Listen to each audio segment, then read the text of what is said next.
beautiful day. And now let me introduce our Nobel laureate. Jerome I. Friedman is an American physicist from Chicago. As a young man, he decided to enter the physics department at the University of Chicago in 1950.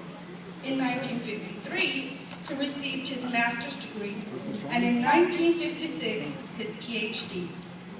1 year later, in 1957, he joined Robert Hofstadter's group at the High Energy Physics Laboratory at Stanford University. In 1960, he was hired as a faculty member in the physics department of MIT. In 1963, he collaborated with other physicists from the Stanford Linear Accelerator Center and worked with them for several years. And between 1968 and 1969, he conducted experiments with Henry W. Kendall and Richard E. Taylor, which gave the first experimental evidence that protons had internal structure.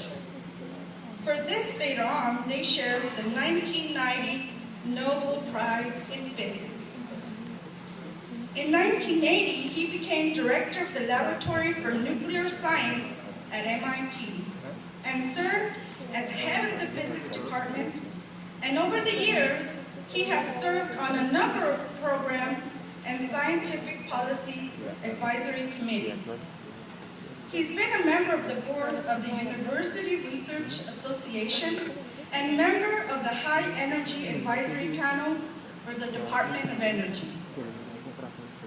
I'm happy to say that in 2003, he signed the Humanist Manifesto, which echoes several themes, among one of them which says, life's fulfillment emerges from individual participation in the service of humane ideals. He is currently member of the board of sponsors of the Bulletin of the Atomic Scientist. He is an institute professor at MIT, an honorary professor at the University of Belgrade, Serbia, and a professor of statistics at Stanford University. But he's just not a man, he's not only a man of science, he also enjoys theater, painting, and studying Asian ceramics. Sir, where do you find the time? Please help me welcome this man who has so many significant achievements to his credit and has decided to come over and hopefully help us find our path to discovery. Professor Jerome Isaac Friedman.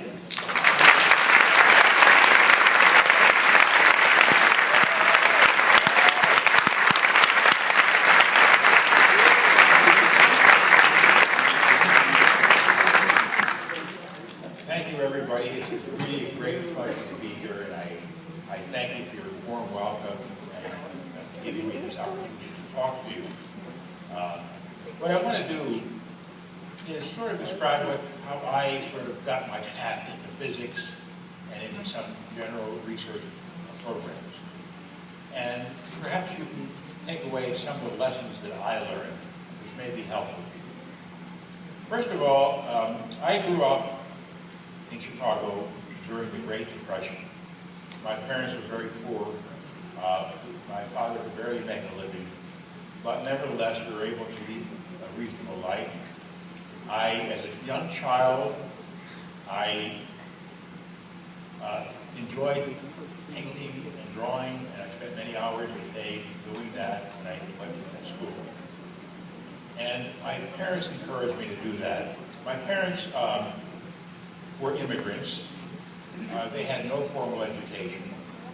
They had the point of view that the only way we could make it in America was that if the children got an education. And they did everything in their power to make sure that we got an education. So when I decided to go into high school, I went into a special high school, which had an art program. And I enjoyed painting, and in fact, this art program allowed me to paint and draw about 3 hours a day. As a consequence of that, I didn't take many subjects in mathematics. I had one course in physics. I had perhaps a course in algebra and solid geometry. And my course in physics was so bad that the only thing I remember from it was that the teacher burned to sleep on Bunsen burner. And that was the only thing given that entire semester. And so I was on my way to becoming a painter. I had basically entered a number of national contests. I won a few national prizes for my work. And I was happily on my way. And during my summer of my third year, after my third year of high school, I visited a very nice museum in Chicago called the Museum of Science and Industry. And I enjoyed all the exhibits. I just wanted to see what was going on there. I passed through the bookstore, and I picked up a book written by Albert Einstein. And the subject was relativity, of course. But the idea there was that if you had only algebra, you could at least understand special relativity. And that intrigued me, because I had heard about all the strange effects in special relativity. You know, the idea that a moving clock, a clock is moving very rapidly, it shows time at a slower rate. A meter stick that is moving very rapidly shrinks. And I said, my God, this is really interesting stuff. I really like to understand it. So I took this book and I spent the entire summer going through it, equation by equation. I finally derived all the equations there, the so-called Lorentz transformations to show you how time changes, how yardsticks shrink and all of that. But at the very end of that, I said, oh, this is really neat stuff, but I still don't understand it. And the reason I didn't understand it was a very deep reason. And that is the fact that light has the same speed in all inertial trains. And what I mean by that is the following. For example, if a train is coming toward me and somebody throws a stone toward me from the train, the stone actually acquires the velocity of the train, and therefore I see the stone flying somewhat faster. On the other hand, if somebody turned on a flashlight and I measured the speed of light from this moving train, it's just the speed of light. It's just the speed I would have measured, and the train not doing it. That intrigued me, it surprised me, and I could not understand it. And I decided this is something that must be very deep, and I would like to try to understand it. So I decided actually, when I graduated, I'd go to the university and ultimately study physics. And when I graduated from high school, I did get a scholarship to the Museum School of the Art Institute of Chicago, which I did accept, and my art teacher was very angry about this. But I decided I had to do what I felt I wanted to do in terms of my own personal development. So I went through a special program studying general subjects, liberal arts, for 2 years, and then in 1950 I entered the physics department. And it was extremely competitive, and it was extremely hard. And there were times I said to myself, did I do the right thing? Did I make the right choice? And I just really wasn't certain about it. But the one thing which kept me going was the fact that I loved the subject. I really enjoyed what I was studying. You know, when I entered the University of Chicago, I didn't even know what a sine or a cosine was. I never took trigonometry in high school. And I had to learn all these things. And I had to learn them rapidly because, you know, physics basically is based upon mathematics. It's the language of physics. So I had to learn that very rapidly. And physics courses were hard, and I struggled. But I said to myself, I really love this subject so much. The university is going to have to flunk me out. I will not drop out. And I continued, and I slowly caught up, and I was able to carry out the work of the rest of the class. And I was able to pass the examinations, which are given to, for example, one examination given after a year and a half, and then another examination given after another year and a half. And both these examinations, and I was ready for my research work. And the University of Chicago had a fantastic faculty, made up of some of the greatest people in the world. The reason for it was that Enrico Fermi was teaching there, and he was the intellectual leader of the department. He was head of some of this incredible faculty. But when I decided that I was going to go and find a research supervisor, I said to myself, why not go after the very best? I'm going to go ask Enrico Fermi if I could work for him. If he says no to me, it's not a disgrace. This is one of the greatest physicists of the 20th century. If he says yes to me, it would be a fantastic thing for me. So I went to ask Fermi. And to my great surprise, he said yes immediately. He didn't ask me how I did my coursework. He didn't ask me how I did an examination. He said, sure, come and work with me. And I was so delighted. It was almost as if I had won the lottery. It was just an incredible thing. And I saw physics being carried out at its very best. And I had this wonderful experience of seeing this man who was an absolute genius do his work. And unfortunately, during my thesis project, he died suddenly from a very rapidly developing cancer. And I was stranded. But I decided not to give up. Because what happened was that I went to see various professors. They said, sure, you can come and work for me, but I want you to do another problem. I want you to do a problem that I'm interested in. And I was ready to spend 2 years working on the problem that Fermi had assigned me. So that didn't work out too well. Finally, a very kind professor saved me. He said to me, he said, Jerry, finish this project, do a good job, and I will sign your thesis. And I did it. And he signed my thesis, and he really saved me. I got a degree. And I worked at Chicago for a year trying to get a job. And that was also a problem because there wasn't anybody who really would sponsor me for a job. So I was there for a year. In that year, I joined the efforts of another professor there, Valentine Collector, to do an experiment which everybody said was a waste of time. You could get nobody else to work with. And I said to myself, this is such an important question. Maybe the probability that it is successful is small, but it's so important it's worth the effort. And what it was to test the conservation of parity in the weak interactions. And what that means is that in the conservation of parity, what it really means is that if you change x to minus x and y to minus y is e to minus e, that the laws of physics and the results of physics should not change.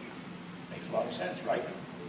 However, there were indications which suggest that maybe this wasn't true in the weak interactions and it should be tested. So it turned out that I joined this professor, and we ended up being one of the first 3 experiments which demonstrated the non-conservation of parity in the weak interactions, which was a tremendous surprise to the community. It's another way of looking at it is that if you have a process occurring and you look at it in a mirror, if you don't have the conservation of parity, the process in the mirror is different. It doesn't have the same answer. And this is really shocking. But it demonstrated something to me that was very important. And that is, in science, if you're not willing to take a risk, you will never, ever do anything important. And this was very important to me later. Because after I finally got a job, I worked for Robert Hofstadter at the Stanford High Energy Physics Lab. I learned the technique of electron scattering. And then Henry Kendall and Richard Taylor and myself, we decided to study the structure of the proton using electrons. Essentially using them as a very high-powered microscope to see the inside. And we're using a certain process called inelastic scattering, which means that you hit the proton, you break it up into many pieces, many particles are emitted. You only observe the electron.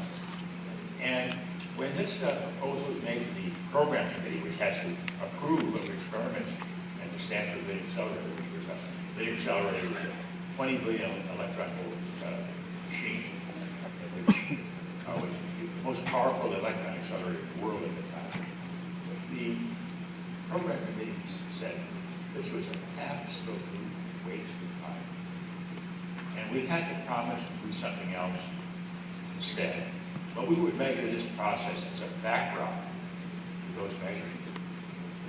Well, it turned out we started doing those measurements, and the background turned out to be more interesting than the measurements we were supposed to do. And they were so interesting that the program committee decided to change its mind, and we got an immense amount of time. And this was a program which led to the discovery of quarks inside the proton. So again, it demonstrated to me that if we were only going to listen to the experts and not take a risk, we would have never been able to discover this. So this is the second time in my life that happened. And it really, I can really say that the two most important things I did in my physics career were projects that I was told in advance were an absolute waste of time. So that's a message I want you to take and think about. Because in a certain sense, there are always experts trying to tell you something won't work, isn't sensible. And you have to be careful, because there are things that aren't sensible. For example, if somebody says to you, I know how to make a perpetual motion machine, that I think you've got to be very careful about, because the conservation of energy has been tested in so many different places, in so many different ways. However, in the case of parity, it had never been tested through that process. In the case of the electron scattering, it had never been studied in that process. So these were two cases in which there was no real information, but an enormous amount of prejudice that it was a waste of time. And that's what you have to take into mind when you think about things that you do in your life and in science and engineering. I think I've used up my time, and now it's time for questions. Thank you.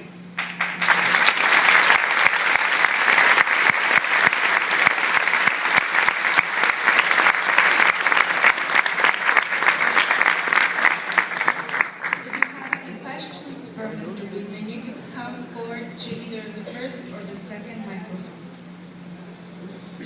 Hi, good afternoon. Back in the 60s, and Slack laboratory with Kendall and Taylor, you were in the pursuit of something very unknown. People didn't believe in you. What crossed your mind at that time? Later, you found something in some ways bigger. It changed the way that we see things. What was your inspiration back in that time? Well, you know, it was the following. I have to admit to you that we were not searching for quarks. And quarks had been proposed, they had been rejected by the community. They've been searched for all through nature and accelerated. No quarks were found. And so we were not necessarily searching for quarks. We said to ourselves something different. Nobody really knows what's going on inside the proton. We should look. It has never been tested. It has never been examined, and we should look. So it's like the following. If something has the potential to be interesting, and nobody has ever looked at it before, irrespective of what your initial prejudice is, you should look at it. You're curious. That's what science is all about. Science is curiosity. What is inside the proton?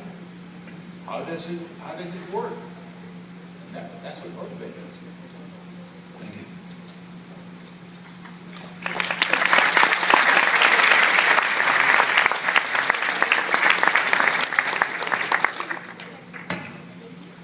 What words would you give to the researchers, inventors, and innovators of today's and tomorrow's globalized world?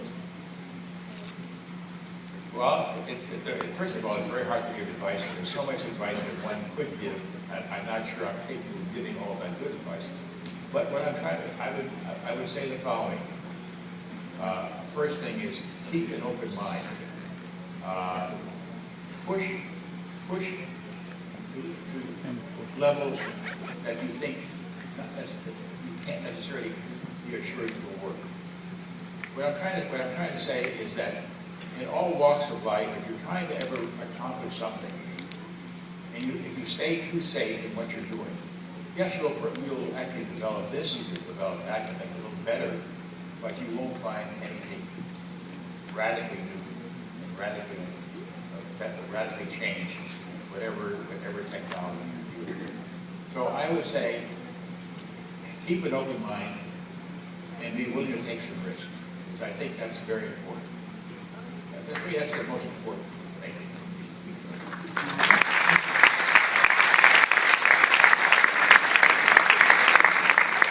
Dr. Friedman, I have read some articles about some new models for particles.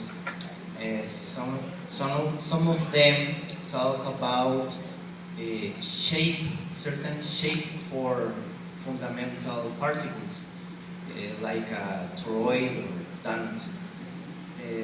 And some calculations, they show that the model, like a physical model, it's better to explain interactions between certain particles. I don't know if you have read some about this, or if the quark model have the quarks have to be point-like particles, or they can be a toroid. Well, I believe in evidence-based science, and in a certain sense, great efforts have been made to try to understand both the size and the shape of the quark, and they appear to be so small that even with the highest energy machines, all you can do is get an upper limit on their size and certainly no information about their shape. So people can speculate as much as they want, but the truth of the matter will only come out as a result of experiment. Now, most likely, quarks are much smaller than we think they are. We have an upper limit of 10 to the minus 17 centimeters, which basically is I think I gave the analogy in the lecture, but let me just repeat it in case people have forgotten. If I take a carbon atom and I blow it up to the size of the Earth, the quark would be smaller than a quarter of an inch in comparison. So that's how small a quark is, but that's the upper limit. And according to the idea of the fundamental particles, it's probably a good deal smaller. Now, string theory also proposes a shape. They say it's a little string of some sort with vibrations. But of course, that string is 10 to the minus 32 centimeters. We will never be able to test that picture. That's 15 orders of magnitude higher energy would be required that exists at the LHC. So I think that kind of speculation can be fun, but it's really not very relevant to the science of being done. Okay. So if this model could calculate some properties for particles, it's mathematically good to research in this model. Well, I think you can. The point is that mathematics is fine, but unless you have the capacity to test it, it's not very much relevant. Now, let me point out something. On the other hand, it turns out that if you look at nuclei, they can have all kinds of strange shapes. They can be ellipsoids and things like that. And people actually have measured those properties because the nucleus is quite large. We're talking about 10 to the minus 12 centimeters. that's well within the range of actually measuring the shape and size. But that's the only level at which any kind of particular shape has any relevance whatsoever. And in fact, there's no relevance in terms of the shape, in terms of the theories. Because you see, in the theories basically see quarks and electrons as points. The shape of the object has no relevance to the theory. And these theories have been tested, the standard model has been tested with enormous precision at Fermilab, at SLAC, at LEP, and now at the LHC, and it seems to be a beautiful theory. It seems to be conformed to what's measured. Thank you.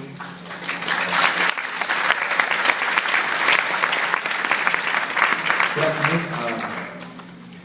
On its way. Okay. What do you think is the greatest obstacle you had in your career as pursuing your academic career, and what do you think now as a professor? What is the greatest obstacle in today's academic pursuit of knowledge? That's a good question. What is the greatest obstacle?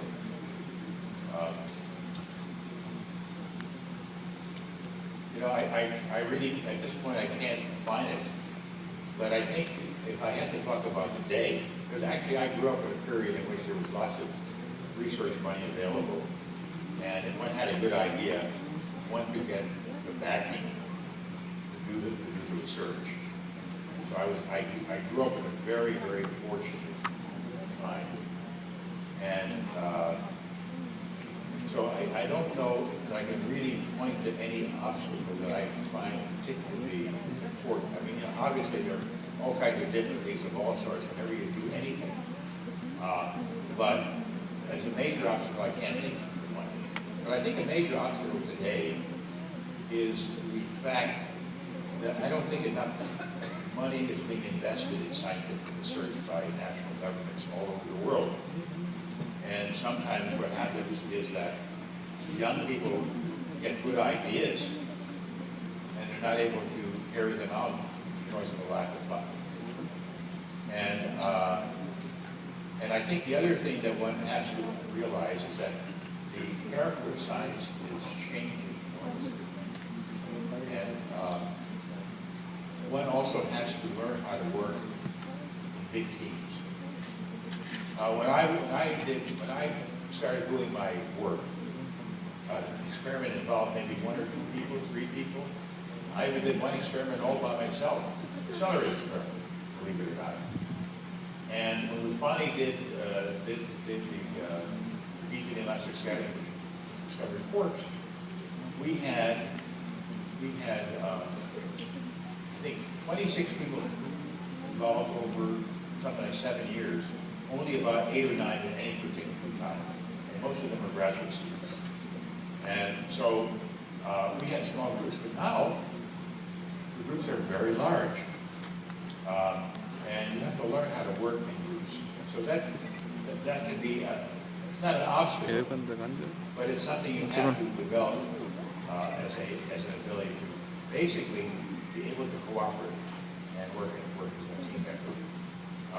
Now, that doesn't mean there isn't still some competition. And it's sort of there's always a tension between the competition and working as a team member. And the competition even now comes to the team. Which member of the team gets the best idea? And the team will follow. And that's where a good part of the competition comes out.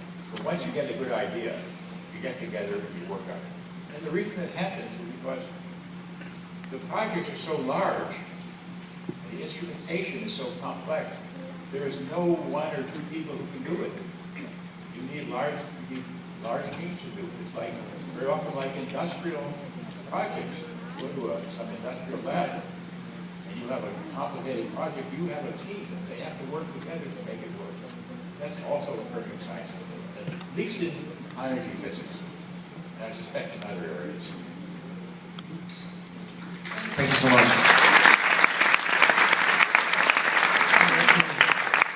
My question for you is, what advice will you give to a young student who wants to become astrophysics? What do you recommend this young student who wants to become a physicist? Oh, I think the thing is to do a lot of reading, try to understand what it's all about, and make sure the passion is there. I always say to students, they always ask me, what should I do for my career? And I tell them, follow your passion. Don't do anything that you dislike in the future. You spend more of your time in your vocation than anything else you do. And if you don't get up in the morning and feel a great joy at going to work, you're missing out on something. So I say to students, follow your passion. Don't worry about the so-called economic consequences. If you follow your passion, you'll be very good in what you do, and there'll always be a place for it. On the other hand, if you don't follow your passion, it may not be so good because you don't want to make the investment. And you also have a pleasant existence.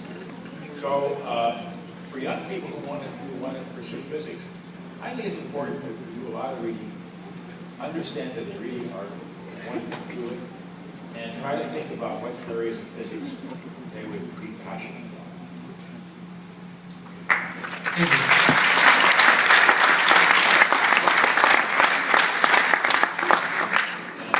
I have a question about science. I would like to know if you think that science is now united. I mean, Descartes, il a dit que Descartes, he pretended to have united science. Do you think that the science is really united enough? I'm talking about, I can speak about physics, and I can really link it with, for example, the psychology or something like that.